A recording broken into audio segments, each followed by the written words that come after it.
네, 여러분들 반갑습니다. 오늘 방송 매우 중요하다고 할 수가 있을 것 같고요. 오늘 방송을 통해서 정말 저희 VIP 고객님들과 그리고 소중한 구독자님들 그리고 저 또한도 지금 현재 삼중고라고 할 수 있는 고환율, 고물가, 고금리 시대에서 과연 어떻게 좀 살아남을 수 있을까에 대해서 좀 같이 논의해보고자 합니다. 그래서 이 방송을 통해서 조금은 우리가 어떤 식으로 좀 자산을 지킬 수 있고 또한 이런 상황 가운데서 어떻게 투자에 대해서 수익을 낼 수 있는지에 대해서 조금을 같이 논의를 해봤으면 좋겠습니다. 오늘 일단 1달러에 대한 환율이 1,400원을 웃돌면서 제대로 삼중고에 대한 모습들을 보여줬습니다. 그래서 고환율에 대한 위치가 지금 현재 제대로 자리 잡고 있다라는 것을 보여주고 있고요. 지금 외적으로는 중동발 리스크가 있고 지금 현재 내부적인 요인에는 뭐 물가 압력, 금리 인사 압력 여러 가지에 대한 부분들이 있습니다. 그 중에서도 또 우리가 또 주목해야 되는 것들이 이 태영건설이라고 하는 건설사가 있습니다. 이 건설사가 정말 수십 년간에 대한 운영을 해오다가 한순간에 파산 신고를 하고 지금 현재 부도를 맞게 되었는데요. 보시게 되면 태영건설에 대한 입장문입니다. 태영건설은 부동산 PF 사업 보증 우발 채무에서 비롯된 유동성 위기 해결을 위해 지난 1년 동안 그룹 차원의 지원을 포함하여 1조 2천억 원에 대한 자구적인 노력을 가했지만 그럼에도 불구하고 경색이 더욱 심화하면서 지금 현재에 대한 부도 사항을 맞이했다라고 지금 현재 입장문을 내걸었습니다. 여러분들 이만큼 지금 현재 큰 기업들도 무너져가는 상황이고요. 지금 현재 앞으로 부동산에 대한 시장 또한도 많이 위축될 거고 폭락할 수도 있다라는 그 가능성을 조금 열어두시면 될 것 같습니다. 일단은 또 보시게 되면요. 한국토지주택공사 LH에서 지금 현재 6년간의 영업이익과 매출액에 대한 그래프인데요. 지금 2018년도부터 2023년도 작년도까지에 대한 그래프만 보더라도 우리가 육안으로 부동산에 대한 시장 자체가 많이 침체되고 있다라는 걸 볼 수가 있습니다. 그래서 2018년도 때부터 계속해서 상승세를 이어오던 이 주택공사가 2023년도 작년 기준에는 아예 급감을 해서 완전하게 하락하고 있는 모습을 보면서 지금에 대한 경제 사항들이 너무나도 좋지가 않구나라는 것들을 우리가 엿보시면 될 것 같아요. 근데 이게 매우 중요하다라고 할 수 있어요. 아까도 말씀드렸다시피 태영건설이 우발 채무로 인해서 부도를 맞이했다라고 하는데 프로젝트 파이낸싱이 쉽게 말해서요, 여러분들 대출의 하나의 상품이라고 보시면 되는데 대출을 했을 때 여러분들 신용도 보고 이 사람이 어느 정도에 대한 이 수입원이 있는가를 좀 평가를 해서 대출을 해주잖아요. 근데 프로젝트 파이낸싱은 성향이 좀 달라요. 그냥 이 회사가 갖고 있는 프로젝트에 대한 수익성이 좋으면 대출을 해주는 겁니다. 그게 프로젝트 파이낸싱이에요. 그럼 만약에 제가 건물을 짓고 싶어요. 정말 여기에서는 건물을 지어서 분양이 다 될 것 같고 여기 수익성이 정말 좋은 자리 같다라는 거를 막 프로젝트를 짜가지고 제가 시행사입니다. 시행사가 이제 프로젝트를 다 짜가지고 대출을 승인을 해달라고 이렇게 해요. 그럼 승인이 나왔어요. 그러면 제가 이 돈을 가지고 시공사를 고릅니다. 그래서 시공사한테 돈을 자금 조달을 해주면서 이 정도 안에서 건물 지어 올려라 했어요. 근데 이게 분양이 잘 되고 이게 가까스로 사업이 잘 됐으면 좋았지만 지금같이 금리 인상에 대한 압박들, 부동산에 대한 거래 절벽, 그리고 대외적인 악재로 인해서 사람들이 소비를 안 씁니다. 그리고 부동산이 위험하다는 걸 인지를 했기 때문에 거래도 안 하게 돼요. 그럼 시행사가 돈을 갚아야 되는데 시행사가 돈을 못 갚고 그만 워크아웃 신청을 해버립니다. 그러면 이 시행사가 갚아야 될 채무는 어디로 가냐면 그 옆에 있는 시공사한테 PF 우발 채무가 넘어가요. 그게 연대보증이라도 하겠죠. 연대보증을 그 시공사가 떠안게 되는 겁니다. 그게 프로젝트 파이낸싱의 단점이자 장점이에요. 장점은 쉽게 돈을 빌릴 수 있다라는 거예요. 왜? 이 회사에 대한 재무제표 이딴 거 안 보고 이 사업 수익성 괜찮아 보이네? 한번 해봐 해서 쉽게 돈을 받는다라는 장점은 있지만 단점은 엄청난 하이리스크가 있다라는 거죠. 사업의 수완이 안 좋으면. 그러니까 이러한 상품들을 지금 현재에 대한 사업이 건설사들이 시행사들이 진행을 하고 있고요. 이러한 많은 이 시행사들이 뛰어들면서 현재에 대한 부동산에 대한 광기, 투기 세력을 불러일으킨 하나의 요인도 작동이 될 수가 있겠죠. 그럼 보시게 되면 2023년도까지에 대한 이 PF, 프로젝트 파이낸시에 대한 대출 현황을 보시게 되면 합계가 135조예요, 여러분들. 135조. 은행, 증권, 보험, 저축은행, 여신, 상호금융 전부 다 포함해서 135조입니다. 그럼 태형건설이 이렇게 무너졌어요. 그럼 나머지 건설사들은 멀쩡할 수 있을까? 어려울 수도 있을 것 같아요. 지금같이 금리가 고금리 상태가 유지를 하고 있고요. 미국에서도 올해 금리 인하를 할 수 있을 거라고 얘기를 했지만 이 대외적인 리스크 압박으로 인해서 유가가 갑자기 급상승할 때에는 오일 쇼크로 인해서 물가 상승 압력이 높아지면 우리 이거 금리 인하 섣부르게 했다가 물가만 되려 더 높일 수 있기 때문에 이거 섣부르게 하면 안 되겠다 해서 입장을 바꿔버리면 어떻겠습니까, 여러분들? 이 부동산 업계에 종사하고 있는 많은 사람들이 이러한 디폴트 위기에 대해서 계속 노출이 될 수밖에 없는 거예요. 지금 이러한 상황입니다. 그래서 대외적으로는 중동발 악재가 있고요. 안쪽에는 고물가 고금리로 인한 정말 수 없는 업계들이 타격을 먹고 있는 상황이라는 거죠. 그럼 많은 사람들이 그렇게 생각을 합니다. 어떻게 할까? 물가로도 잡아줬으면 좋겠는데. 지금 현재 한국의 5년간의 CPI라고 하는 소비자 물가 지수인데요. 원래 우리가 이전에 마트를 가서 여러 가지를 샀을 때 이 정도 가격 합리적인 가격이다라고 했을 때의 수준이 물가가 1% 시대였어요. 1%, 0.8% 이런 시대였을 때가 우리가 소비를 하더라도 부담이 안 느꼈었던 시대였는데 지금 그거의 3배입니다. 3배. 지금 현재 한국의 소비자 물가 지수는 3%대예요. 그렇기 때문에 여러분들이 체감적으로 확 느끼는 거예요. 그럼 왜 물가 안 잡는 거야? 라고 하는데 이 한국은행 총재 머리가 너무나도 아프기 시작합니다. 왜? 양자택일이에요. 그러니까 물가를 잡으려면 금리를 올려야 돼요. 근데 금리를 올려버리면 지금같이 부동산 업계에 대한 리스크가 클 때, 그리고 고금리 상태로 인해서 개인 간의 가계에 대한 채무에 대한 리스크가 클 때 기준금리를 올려버리면 개인이든 기업이든 채무에 대한 리스크가 커지고 채무 불이행에 대한 리스크가 커져서 이게 곧 금융위기의 뇌관으로 작동을 될 수밖에 없다라고 생각을 하거든요. 그래서 기준금리를 계속 동결시키는 거예요. 차라리 이 금융위기를 막자. 근데 뭐를 포기를 해야 되죠? 물가는 포기를 해야 되겠죠.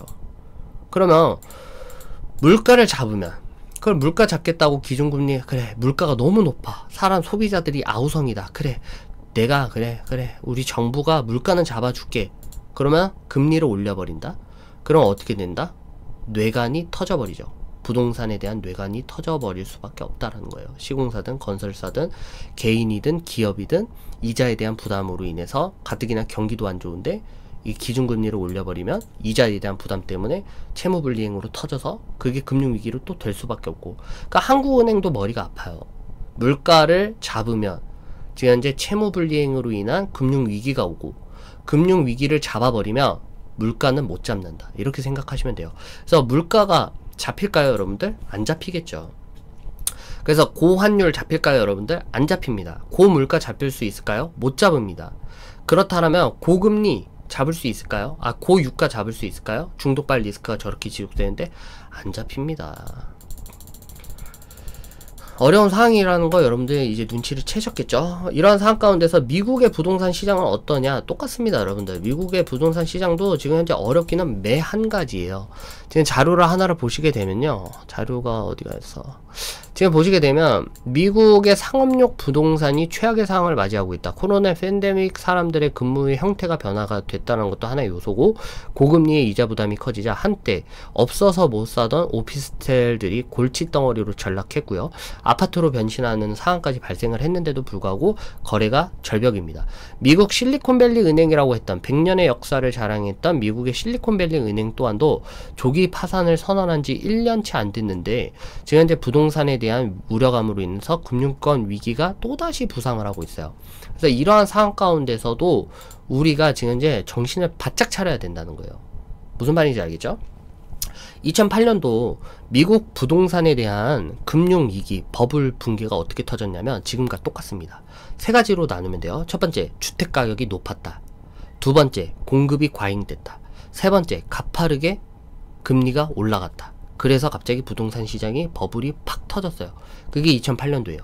근데 지금 현재 2024년도에 대한민국의 부동산 시장과 똑같죠. 지금 현재 집값 최고치죠. 두 번째는 이 집값 잡겠다고 정부에서 뭐 공공임대주택 산업이라든지 여러 가지에 대한 공공임대에 대한 주택들 많이 지어 올렸죠. 그래서 공급 또한도 과잉 상태죠. 근데 지금 세 번째, 미국이 고금리 상태 유지하면서 금리가 너무 높아요. 그러면 대출 받았던 사람들, 전세 대출 아니면 뭐 집 살라고 뭐 집, 주택, 매매 대출 받았던 사람들에 대한 이자들 계속해서 높아지는데, 갚기 힘들어지기 시작하면 와장창창 버블이 붕괴가 되고, 이 나가지가 않으니까, 부동산 가격이 나가지가 않으니까 어떻게도 팔아버리려고 가격을 계속해서 떨구는 시대가 올 거라는 겁니다. 그렇기 때문에 우리가 지금 현재 중요한 거는 5년간 집 사지 말자 이겁니다. 5년간 일단 집 사지 말자. 물가가 높으니까 그러면 투자는 어떻게 해야 하는가. 뭐 팔레스타인에 대한, 뭐 이스라엘 중동 지역에 대한 것도 살짝 살펴보면요, 뭐 일각에서는 이런 얘기도 나오고 있어요. 뭐 뉴욕타임즈가 뭐 그림자 전쟁으로 치달을 수도 있다라는 가능성을 제기를 했습니다.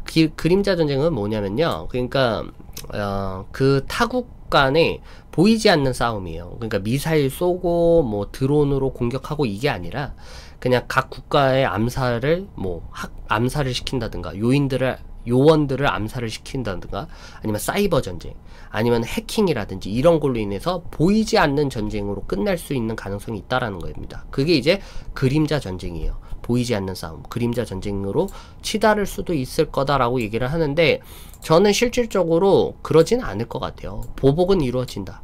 왜냐하면 제가 2부에서도 말씀드렸다시피 구구 성향이 강하다라고 했어요. 지금 현재 유대 정파들, 유대인들에 대한 정통 전파들이 지금 현재 구구 내각을 이루고 있다라고 얘기를 드렸습니다.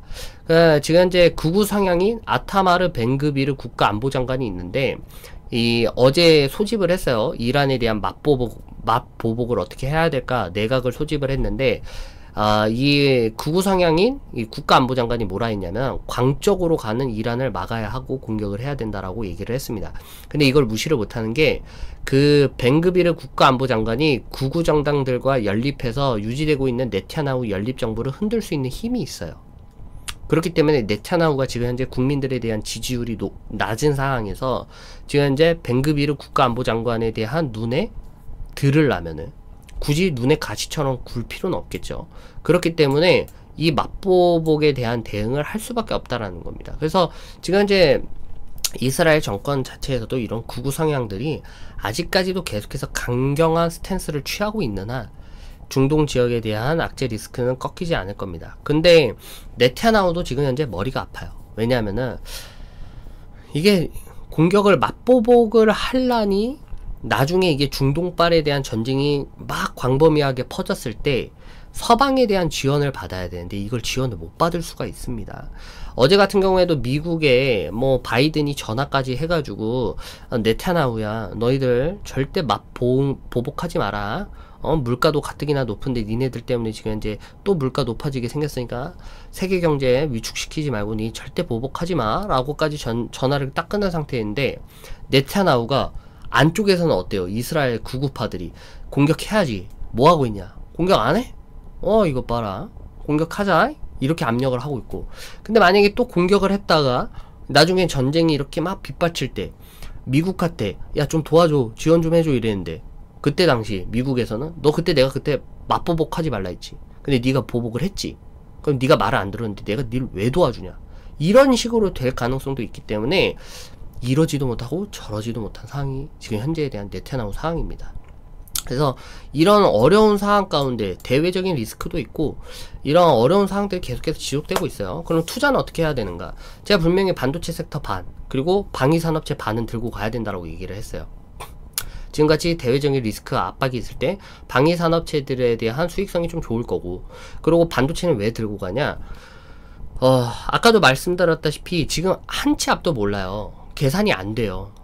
아까 뭐 뉴욕타임즈가 말했던 것처럼 그림자 전쟁에 그쳐버리면, 그저 그냥 서로 중동 전쟁끼리 사이버 전쟁에 그쳐버리면은 이게 또 조정이 받았던 것 중에서 영업이익이 높고 기업 재무가 탄탄하고 이 재무성이 안전한 기업들이 지금같이 불확실한 이런 산업들 중에서는 반등이 제일 크게 나옵니다. 그게 반도체 섹터예요. 지금 매출액이 가장 높은 산업군이 반도체니까. 그러니까 반도체에 반은 담아야 되고, 왜냐면 그림자 전쟁에 그치면은 반도체 산업군에 대한 이 반등이 높아지니까. 근데 또 되려 중동 전쟁에 대한 리스크가 더 확대된다. 그러면 전체적인 코스피 코스닥에 대한 산업군들은 하락은 하겠지만 방위 산업체에 대한 수익성은 더 높아질 수밖에 없고, 해칭 전략을 같이 가버려야 된다는 거죠. 무슨 말인지 알겠죠? 그렇기 때문에 여러분들 더 자세한 거 어떻게 알려드릴 수 있겠습니까? 저도 몸이 하나인데. 그렇기 때문에 더 저랑 체계적으로 이 어려운 순간 이 리스크 관리를 하면서 수익적인 부분에서 좀 초과적인 수익을 좀 받고 싶다 하시는 분들은 저희 주식 투자 마을 사이트라든지 어플 들어오셔서 대표 1인 체계입니다. 그렇기 때문에 언제든지 상담을 주시면 가입 도와드리고 여러분들의 자산 리스크를 잡아드리고 수익을 드릴 수 있도록 최선을 다하도록 할 테니까요. 이 어려운 순간 고환율 고물가 고금리 상황 가운데서 저희 주식 투자 마을과 여러분들 함께 잘 살아남으셨으면 좋겠습니다. 오늘 방송도 여기까지 하도록 하겠고요. 여러분들 끝까지 시청해 주셔서 감사드리고 좋아요 한 번씩 부탁드리도록 하겠습니다. 감사합니다.